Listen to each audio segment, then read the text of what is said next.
à tous et bienvenue sur cette chaîne, j'espère que vous allez bien. Alors nous sommes aujourd'hui le samedi 7 octobre, il fait un temps magnifique, j'espère que vous allez pouvoir en profiter et courage à ceux qui travaillent. Aujourd'hui on est parti pour une journée de menu. Vu que ce sont des recettes pour certaines un petit peu plus élaborées, je vais essayer de vous proposer des alternatives beaucoup plus simples, comme ça vous avez et quelque chose qui peut changer de l'ordinaire, c'était un petit peu le but, et à la fois autre chose du coup qui sera beaucoup plus simple et plus rapide à faire au quotidien. C'est parti pour la première recette. Alors celle-ci est vraiment simple, c'est une salade de mesclun à la pomme et au coin.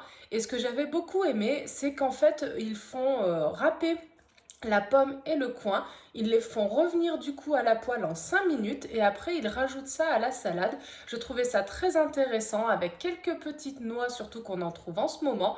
C'est vraiment une recette d'entrée qui me semblait un peu changer de ce qu'on a d'habitude et qui m'avait l'air très appétissante. En idée de plat, c'est là que ça demande un petit peu plus de travail. En fait, ce sont des boudins. Alors quand je dis boudin, c'est vraiment la forme boudin.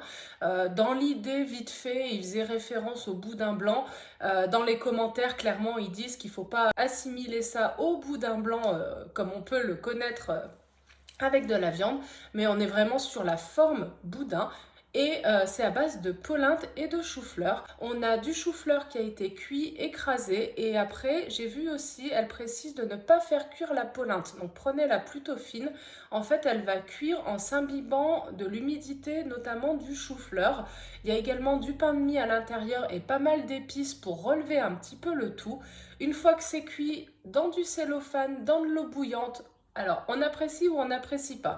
Voilà, ça risque d'être un peu à double tranchant. Je voulais quand même vous la proposer. Donc, on fait cuire le boudin dans de l'eau, dans un cellophane bien étanche. Ensuite, on les fait refroidir et après seulement, on les fait revenir à la poêle. Je me dis que pour ceux qui comme moi, sont un peu réfractaires au cellophane, au contact des aliments, notamment chauffés, je pense que personnellement, je vais essayer effectivement le façonner avec le cellophane à froid.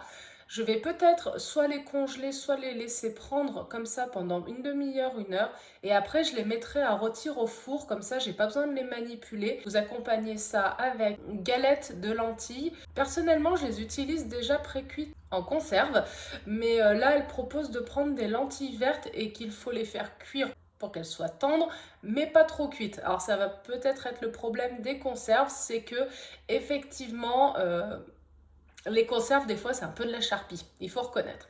Donc, à voir, vous faites vraiment comme vous voulez. En fait, l'intérêt des lentilles par rapport à la polenta, c'est que ça va vous faire des protéines. Voilà, c'est ça qui est intéressant et c'est pour ça que je vous ai conseillé d'associer ces deux plats.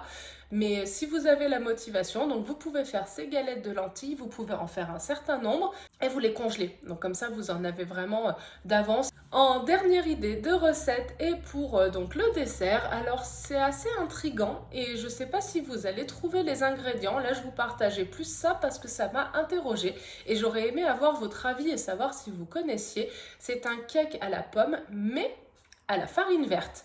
Donc ils mettent des graines de chia, qu'est-ce qu'ils mettent? Des pommes et il y a un peu d'huile de coco et vous regarderez, voilà, mais c'est surtout cette farine verte. Je me suis vraiment demandé ce que c'était, donc c'était l'occasion de vous la partager et puis d'avoir votre point de vue. Est-ce que vous connaissiez? Est-ce que c'est forcément de la farine aux épinards? Je ne sais pas. Et si vous en avez déjà utilisé, écoutez, n'hésitez pas à me dire le goût que ça a. Parce que voilà, je trouve ce cake hyper intriguant, ça me motive vraiment à le faire. Mais j'ai un peu peur en fait du goût de la farine verte. Donc n'hésitez pas, si vous connaissez, j'attends vos retours et je me lancerai après.